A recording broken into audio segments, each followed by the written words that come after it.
All right, and we're getting into round 5 of the Highlander National Championships 2017. I'm Kanishka from Paragon Games, and I'm here with Andrew Vance from the Highlander Points Committee. Hi, Andrew. We're about to see Brodie Buckland on Abzan versus Lachlan Saunders on the Paradox project.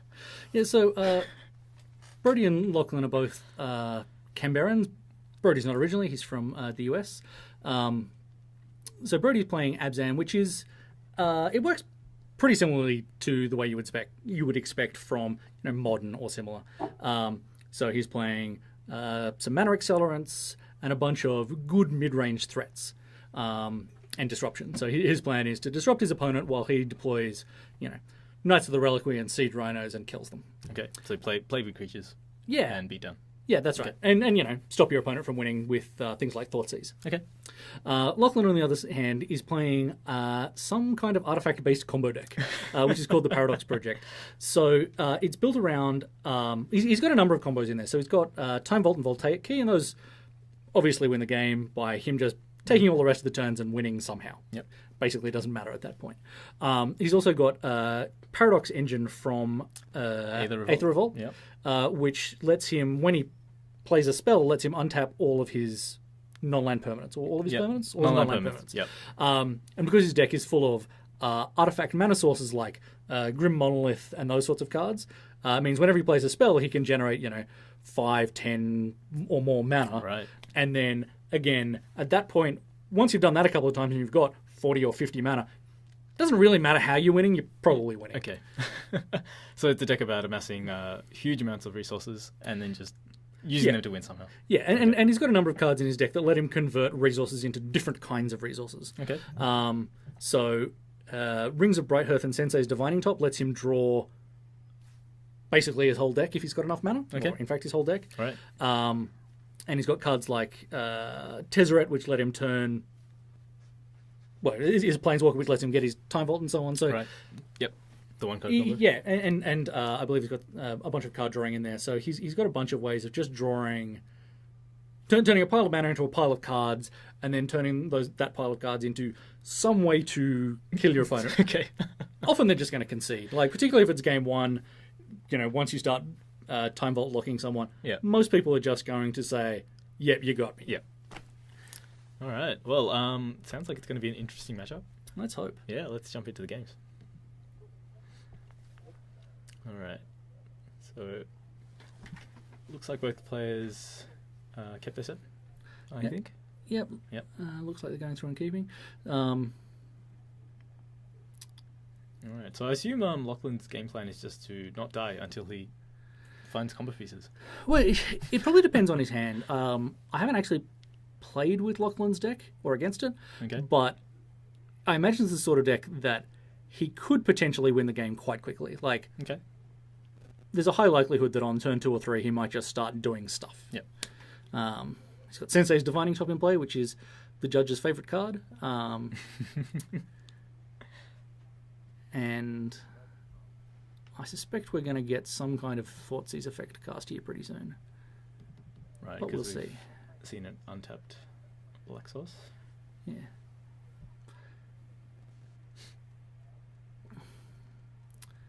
And you can see Lachlan sporting the Canberra MTG top there as well. Yeah. Representing.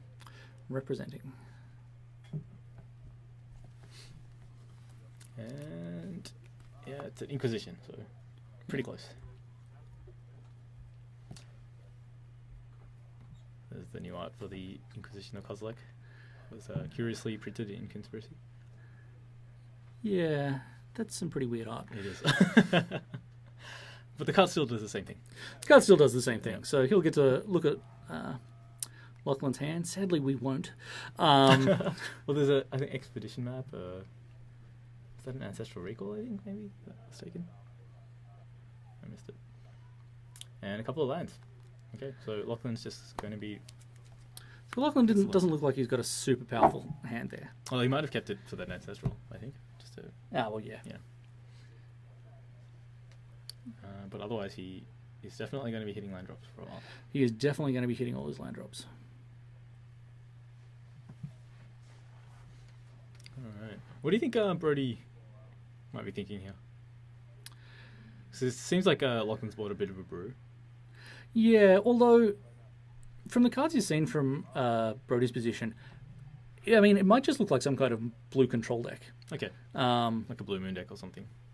yeah, Okay. yeah. I mean, there's no red sources visible, but Yeah. you know, because all he's seen yet is like ancestral and some artifacts. The map's a bit confusing. But The map's a bit confusing, but it's an okay card. yeah. And then Thalia? that is probably Thalia. Oh, yeah. Well, it's 2 mana. The drawback of doing this later. Yeah. It's definitely a 2-mana white card. Yeah, it was the Thalia, I believe. Okay. Okay. And Thalia is going to be pretty bad times for Lachlan here. Because his deck involves casting a large number of cheap artifacts and spells. He even had to spend mana on the... Yeah. the he Gitaxian had to Probe. spend both mana and life, I think, on that Gitaxian Probe. Yeah. Um, And... so now everyone's got more or less perfect information. Mhm. So we can see in Bodie's hand he's got I think that's Sods Plowshares, Okay. a Birthing Pod, Forest, Stoneforge Mystic. yeah, and I think another land is that other card. Yeah, that might be another... But it's a little bit hard to see. Okay, but at least he's got threats. He's got ways to attack. And... Oh, like absolutely. And as we were saying before, even just the Thalia is it's going to do pretty good work here. Mm-hmm. So I mean, he can cast Stoneforge Mystic, fetch up another one of his several equipment, Mm-hmm. and then Birthing Pot away the Stoneforge Mystic. So he's certainly got some pretty good lines to start getting advantage. Yeah. So Yeah, and like I guess Lachlan will just have to have... and he is going to got get the a Batterskull? Batterskull. Yeah. Batterskull is great here because it lets him start trying to close out the game. He can cast it for cheap off the Stoneforge. Mm-hmm. That, I mean, Saunders might not have anything in his deck that kills Stoneforge, and he certainly didn't have anything in his hand when Brodie saw it. Yeah. And then he can start chipping away 6 points at a time. And that should close the game out pretty quickly. Yeah. The life gain's probably largely irrelevant because I suspect if Saunders kills him, he's going to kill him a lot. Yep. He's not going to kill in small increments. Yeah. So we'll see. He's had 3 draw steps? Yeah. Since, or was it 4? No, 2. I think it's 3. Okay, yeah. So 2 mana Vault.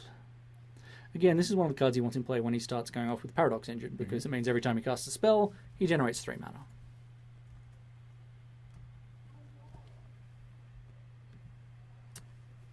And there it is. Yeah. And yeah, I guess Paradox Engine lets you cheat the untap cost. Yeah, absolutely. It's certainly a card that the old editions of have a lot of text. Yeah.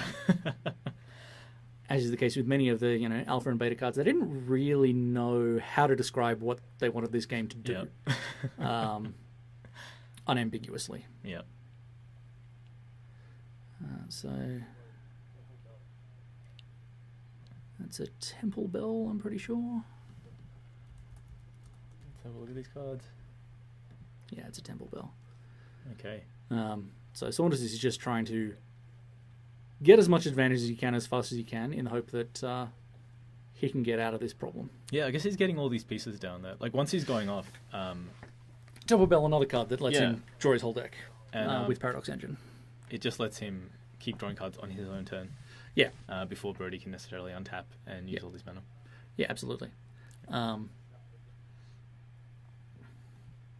mean, I would expect he'll probably use it in Brodie's end step, Mm-hmm. where there's like Abzan again is one of those decks that mostly operates at sorcery speed. Okay. And Brodie fetching Dryad Arbor here, what might be the advantage of doing that? Well, it can attack. So, Okay. unlike most lands, it's got a power and toughness, so it'll let him finish the game out just a tiny bit quicker. Okay.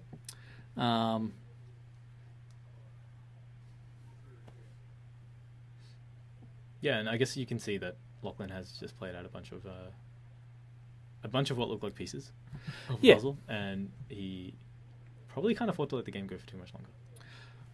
No, Brodie definitely wants this game over as soon as possible. Every turn he gives Lachlan is a dangerous one. Mm-hmm. So he's cracking in here for 3.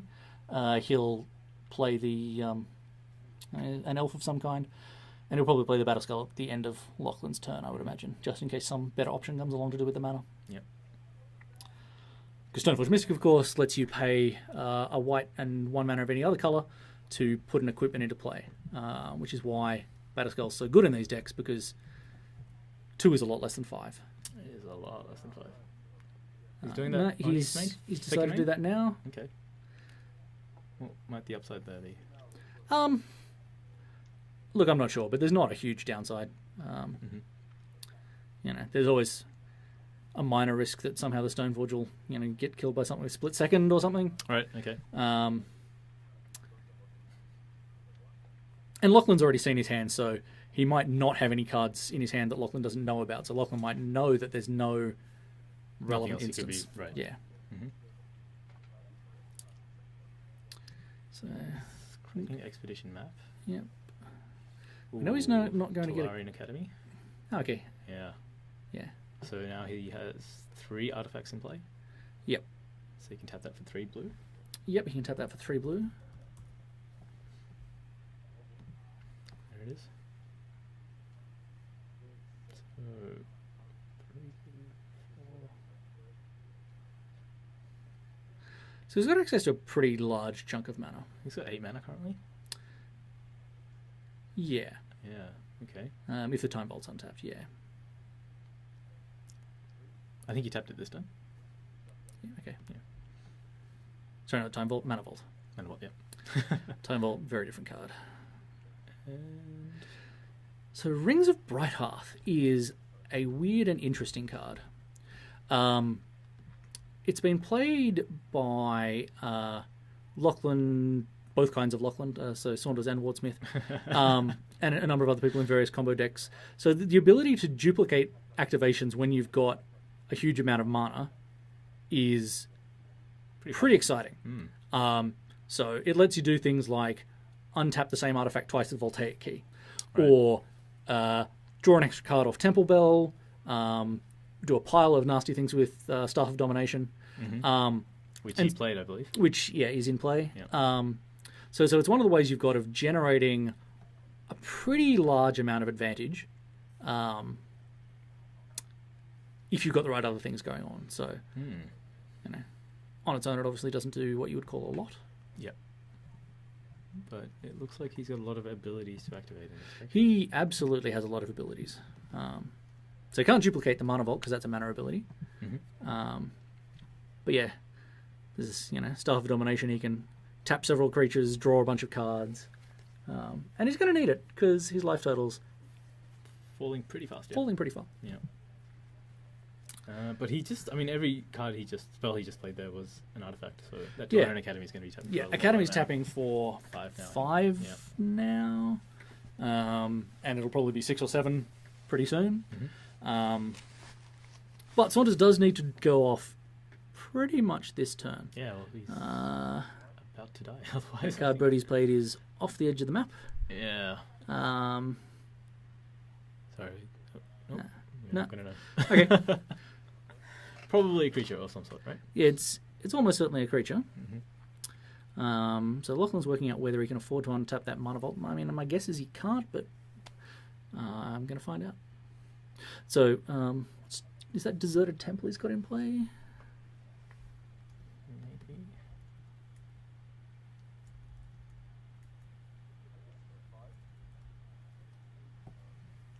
Yeah, so Deserted Temple's an example of a card that you can duplicate with Rings of Brighthearth and generate, which he's doing as we speak, huge piles of mana.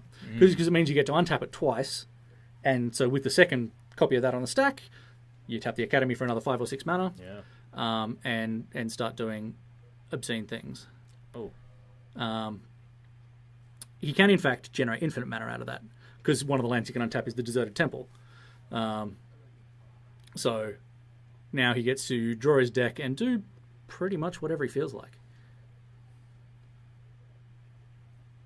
Right, so he's created infinite mana with the So with The Deserted rings? Temple, Rings, Tolarian Academy. Yep. So the Academy taps for 5. You use 4 of that to untap it in the Deserted Temple with the rings duplicating the ability. And now he gets to decide how to win. Okay. But we don't get to find out because think Brodie he- has conceded. Looks like he found the Voltaic. I think he had a transmute that he was going to get Right. possibly the other half of the combo with, but at that Alright. point it was basically moot. Yep. He was going to do something. Yep. All right. Well, there you go. It was looking pretty shaky. It was not a great hand after that ancestral got taken. Yep. But found a way. Ancestral Visions, I assume. Yeah. Yeah. I believe so. Because we know it can't be Ancestral Recall because we saw 5 other points in play there. So, Right. Okay. Um, I think that was the card. Yeah, I didn't get it. so what have they got on their sideboards? Let's have a look. So combo decks. What does Abzan do? So Choke's a definite possibility because Saunders is largely mono blue. Stony Silence is pretty good here as well because it shuts off all the artifacts. Duress, Tideholder Sculler let you just sort of control the flow of the game and slow them down a bit. Depending on the kind of combo deck, Garruk Teague could be pretty good. I don't think it's great here. In that first game, Lachlan didn't show us many cards that cost 4 or more. And Nature's Claim is another one that's, Right. I'm pretty sure, just going to destroy an artifact at some point. And he's got a bunch of cards that he wants to take out. So in his main deck, he's going to have Path to Exile, Swords to Plowshares, Fatal Push probably. Right. And they're all basically blanks against Lachlan. It's not impossible Lachlan's got creatures in his sideboard or a creature in his deck somewhere, but he certainly doesn't have many. So I would definitely take those out. Sylvan Library is probably also going to come in. Depending on how he thinks the game is going, Kumbal is a potential option because Lachlan is definitely casting a whole pile of non-creatures. Yep. But look, Stony Silence, Duress, Nature's Claim, There's ways to disrupt Locks. and lock things like up. you'd absolutely put those in. Yep. Choke, I would probably put in Brodie's seat here. Okay. Seems relevant. Yeah. There was a lot of basic islands that we saw. There was a lot of basic islands in that game. And Choke just makes them all not exist. Yeah. As we saw from that game, Brodie only really needs to buy 1 or 2 turns for his clock to be good enough. Yeah. So what's Lachlan got in his sideboard? Have a quick look because I think Have a that quick might look be because just they might be ready about to go. start. Yeah. Look, various bounce spells, potential Tanglewire, you might want to slow them down. Okay. Walking Ballista might be good because it kills some of the mana idiots. Right. Yeah. But yeah, being less sure on what the contents of the deck are, I'm less sure what he's going to want to side in. I guess he might be expecting things like Dark Confidant or something like that. Would that be- Yeah, look, things like Dark Confidant are likely to be in there. Like it doesn't seem the sort of matchup where you'd want to bring in Trinisphere. Ugin might be good, but only if you think you can get to the 8 mana before you're already dead. Yeah. Which, look, He seemed to. Yeah. I guess the thing with Abzan is it's powerful, but not necessarily that strong. Sorry, quick. no, Abzan's not. It's the archetypal mid-range deck, it and Yep. Jun. So the odds of Brodie killing you in the first sort of 4 or 5 turns, I would suggest not very high. Okay. But it's Highlander and anything can happen. Yep. All right. Looks like the shuffling up. We'll jump over.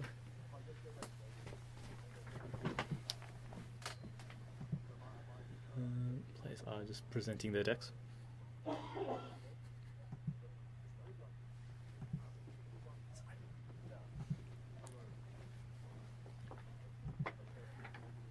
All right. So yeah, we've got players drawing their opening hands. And looks so far like they're both keeping. Yeah, looks like it. Oh, they may not have. Brodie might be deciding.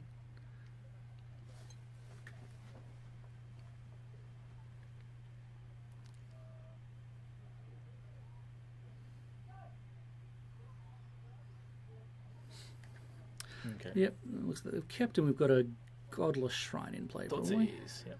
There you go. Yeah, getting a Thoughtseize.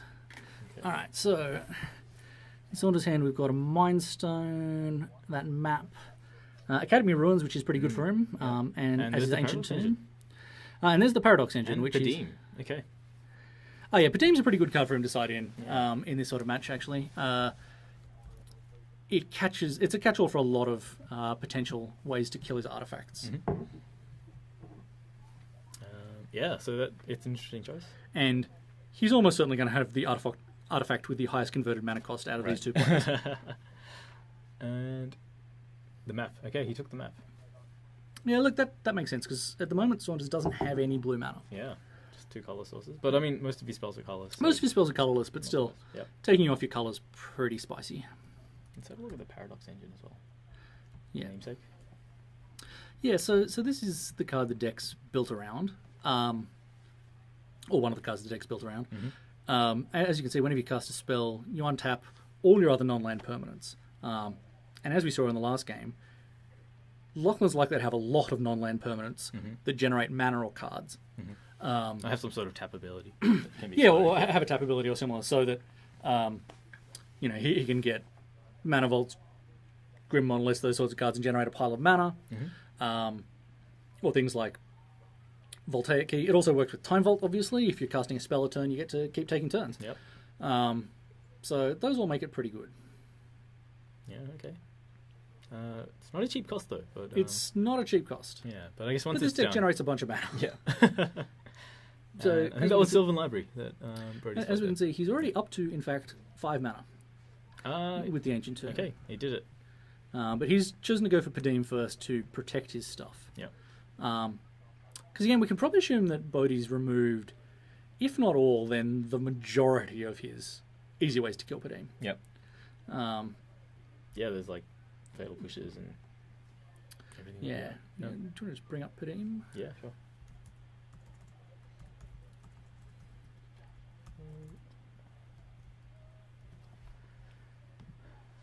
Yeah, so as we can see, this prevents any artifact spot removal from hitting any of Lachlan's permanents. So, the all-important Paradox Engine and those various mana accelerants he's got there. And it's going to draw him a couple of random cards if he isn't immediately going off. Yep. Although Wasteland's going to put a definite crimp in his plans if it gets used.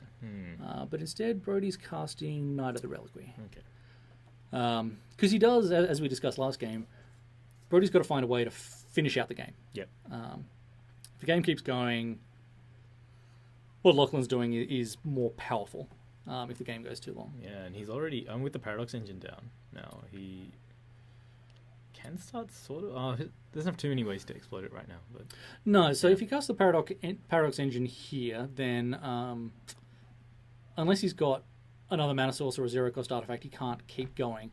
But he can just cast the Paradox Engine.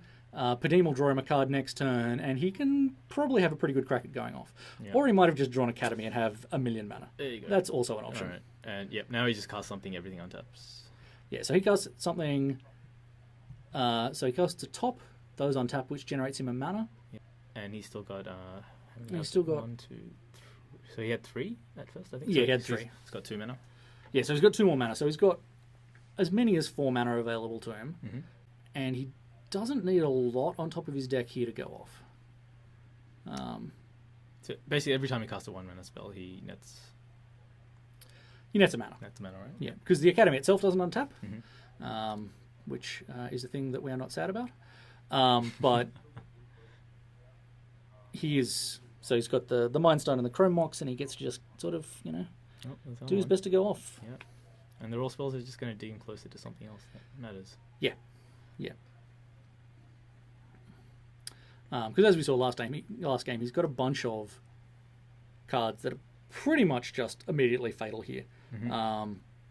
So Time Vault is probably going to generate him at least several additional turns.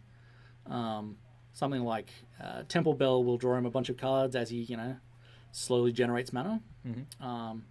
So he has a lot of options that could just end this game. And so he's put the top... Okay. Yeah, so he put the top on top, and then brainstormed it back into his hand, cast it again. So he's just, eking out mana. Okay, and he's getting some... And he's getting some dice to represent his mana and possibly the storm count. Okay. I don't think he's got any cards with storm in the deck, but look, there could easily be a brain freeze or something in there. Okay, yep. As an alternate win condition.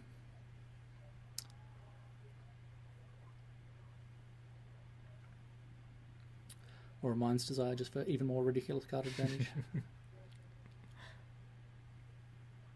Okay, so doing some maths in his head here. He is, although to me it feels like even if he has to say go, it's not the worst. Okay, he draws the card that he left on top. Yeah. He's going to spend 1 blue mana. He's got the Temple Bell we were talking about earlier. So and now he gets to keep drawing the top. Yeah, he gets to keep drawing top as often as he wants. So he'll play the top, generate a mana, exchange it for the top card of his library. Okay, I think that's colourless mana versus blue. Yeah, colourless versus blue would make sense. And so he is demonstrating just how tight this lock is. And depending on what's in Brodie's hand, look, you might want to see him go off, but this is game 2, so the match is probably over. Which I think is what Lachlan's explaining, that he just gets to draw as many cards as he'd like. Well, both players are drawing cards here. Sure. Yeah. Sure.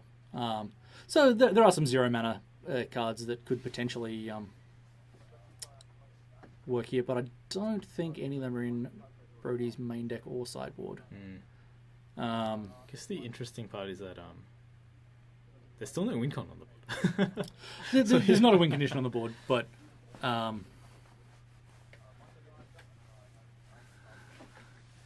sadly we've got nobody from the players, so I have no idea what the conversation going on here is. But yeah, there will be on the final video, so some players will have an idea.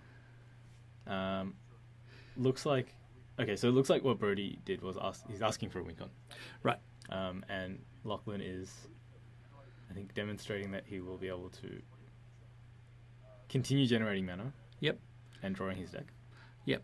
And look, he could have something like Walking Ballista as a win con. He could have Capsize to just bounce all of Brodie's cards back to his hand, and eventually kill him with Padim when he's taking infinite turns. Like, probably quite a few ways to do it. There are probably quite a few ways to do it, but I think it's going to be more fun for us if we actually see it. Oh, look, absolutely. Yeah, so let's see what he finds.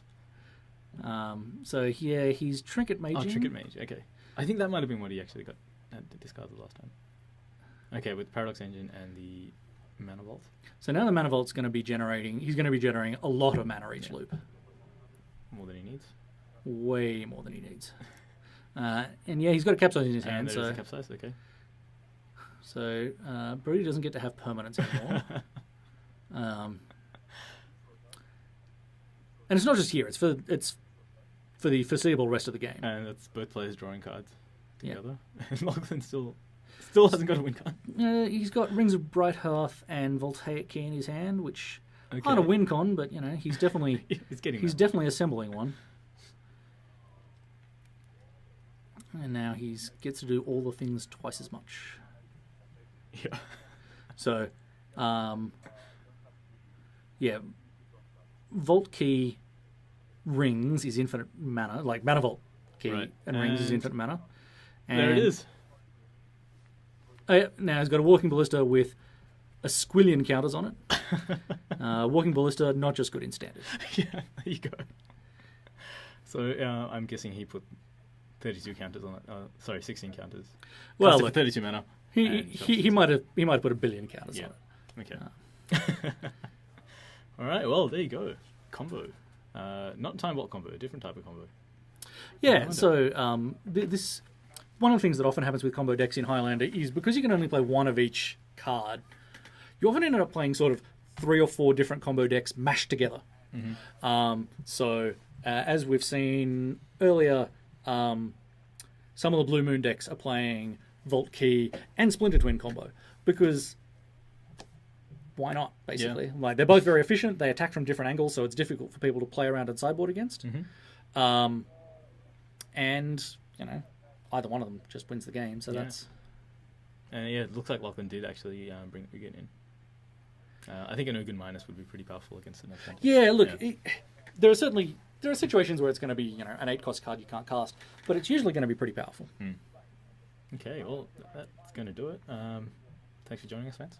Not a problem. We'll get on to the next game.